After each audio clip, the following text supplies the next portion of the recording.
శ్రీగణేశాయ నమః. శ్రీగురుభ్యో నమః. శ్రీపాదశ్రీవల్లభనృసింహసరస్వతీ దత్తాత్రేయాయ నమః.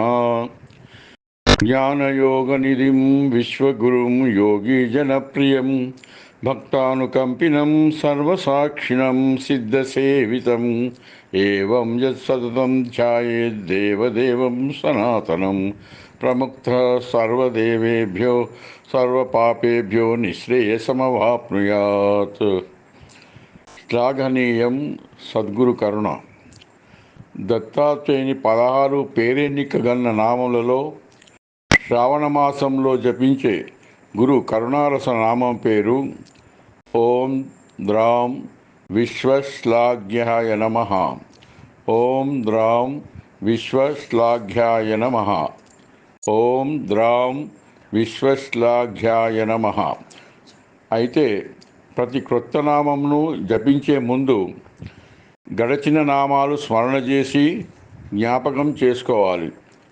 మొదటిది ఓం ద్రాం వరదాయ నమః. రెండవది ఓం ద్రాం కార్తవీర్య రాజ్యప్రదాయ నమః. మూడవది ఓం ద్రాం అనఘాయ నమః. ప్రతి క్రొత్త నామం ముందు పాతవి మర్చిపోకూడదు. ఇది గమనించండి. ఇది మొదటి రోజు చివరి రోజు మాత్రమే అలా చేయండి. ఇక నామం గురించి వివరిస్తాను. శ్రద్ధగా ఎంతో గొప్ప నామం వినండి. ఈ విశ్వంలోని బ్రహ్మ ఇంద్రాది దేవతల నుండి ఋషులు, మునులు, సిద్ధులు, జ్ఞానులు, భక్తులు మొదలగు వారిచే ఎంతో శ్లాఘించబడి కొనయాడబడి అందరికీ రుజుమార్గం చూపినవారు దత్తాత్రేయ మహనీయుడు. బ్రహ్మదేవుడు కృతయుగంలో మొదట మానసపుత్రులను, దేవ, రాక్షస, మానవులను వేదానుసారంగా సృష్టి చేస్తే వారందరూ ఋషులుగా, తపోనిష్టలుగా, జ్ఞానవంతులుగా మారినారు. సృష్టి ముందుకు సాగక నిలిచిపోతే ఆలోచించి బ్రహ్మ కొంచెమైన అజ్ఞానమును, మోహము, భోగాసక్తి, కోపము, ధనభోగాలు అను 5 విద్యలను సృష్టించి సృష్టిలో కొంత వైవిధ్యం ఉంటుందనుకున్నాడు. కానీ అజ్ఞానం సృష్టించగానే అది తననే ఆవరించింది. తన జ్ఞానమును కోల్పోయి వేదాలను, చివరికి గాయత్రి మంత్రం కూడా మర్చిపోయినాడు. అదే బాధతో సహ్యాద్రిలో ఉన్న జగదాంబిక రేణుకాదేవిని చేరి వేదాలు జ్ఞాపకం వచ్చేటట్టుగా చేయమని ప్రార్థిస్తే ఇక్కడే ఉన్న దత్తాత్రేయుని ప్రార్థించమని చెప్పింది. ఎందుకంటే ఇదివరకు విష్ణుమూర్తి వేదాలు దొంగిలించబడితే ఆ రాక్షసుడి వధించి తెచ్చి ఇచ్చినాడు. కాబట్టి విష్ణు అంశన దత్తుని ప్రార్థించమన్నది. వెంటనే దత్తస్వామిని ఎంతో భక్తితో ఏకాగ్రతతో ప్రార్థించగా అతనికి కరుణ వల్ల వేదాలన్నీ స్ఫురణకు వచ్చాయి. అప్పుడు సంతోషంతో అనేక విధాలుగా దత్తాత్రేయుల వారిని పరిపరి విధములుగా శ్లాఘించాడు, కొనియాడాడు. జంబాసుడనే రాక్షసుడు స్వర్గంను ఆక్రమించగా ఇంద్రుడు నారదుని సలహాతో దత్తస్వామిని వేడుకున్నప్పుడు అనఘాదేవి సహాయంతో ఆ రాక్షసుని అంతమొందించి స్వర్గంను అప్పగించగా ఇంద్రుడు ఆ స్వామిని కూడా 1000 నోళ్ళ శ్లాఘించాడు.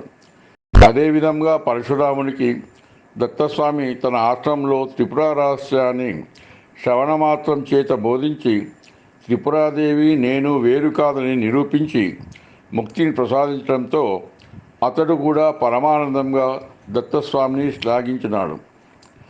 సత్వయోగాన్ని ప్రహ్లాదునకు బోధించడం వలన ఎంతో పరమశాంతిని పొంది రాజ్యపాలన చేసి ఆపై తన కొడుకు వినోచనుడికి రాజ్యం ఒప్పగించి వానప్రస్థానమునకు వెళ్ళి ఆపై మోక్షను పొందినాడు.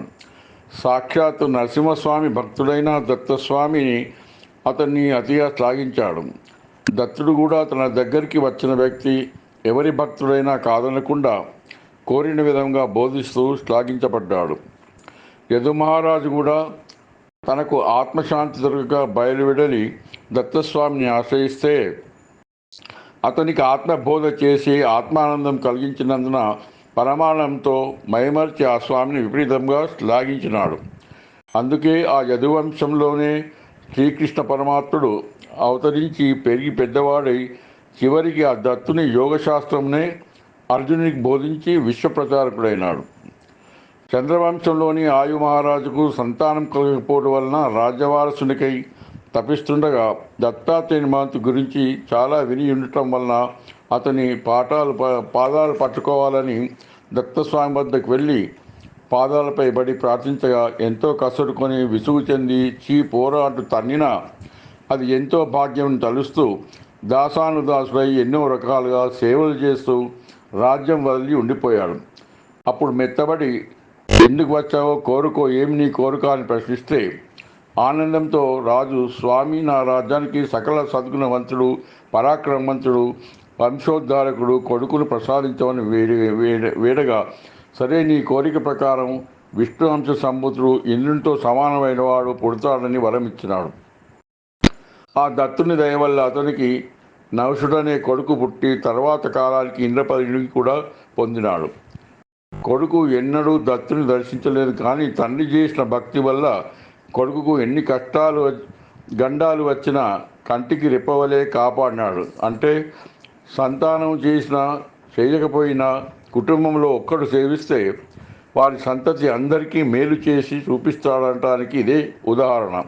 అందుకే ఆయు మహారాజు రుణం తీసుకోవాలని దత్తస్వామిని ఉప్పొంగి పరవశంతో నానా రకంగా ఎంతో శ్లాఘించినాడు. ఋతుధ్వజుడు మదాలస దంపతులకు 4 కొడుకులు పుట్టినప్పటికీ మదాలస యోగమాత కావడంతో 3 కొడుకులు జ్ఞానవంతులై రాజకాంక్షలు లేక యోగాభ్యాసనికై అడవికి వెళ్ళినారు. చిన్నవాడు అలరికుడు అనే వానికి తల్లిదండ్రులు రాజ్యాభిషేకం చేసి వానప్రస్థం స్వీకరించినారు. అలరికుడు రాజ్యభోగాల్లో మునిగిపోయి సుఖభోగాల్లో తేలిపోతున్నాడు.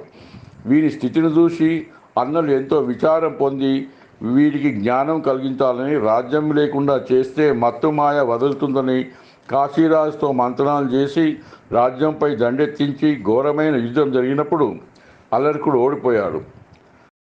వానికి తల్లి ఎన్నో దత్తస్వామి మహిమలు చెప్తూ ఉండేది.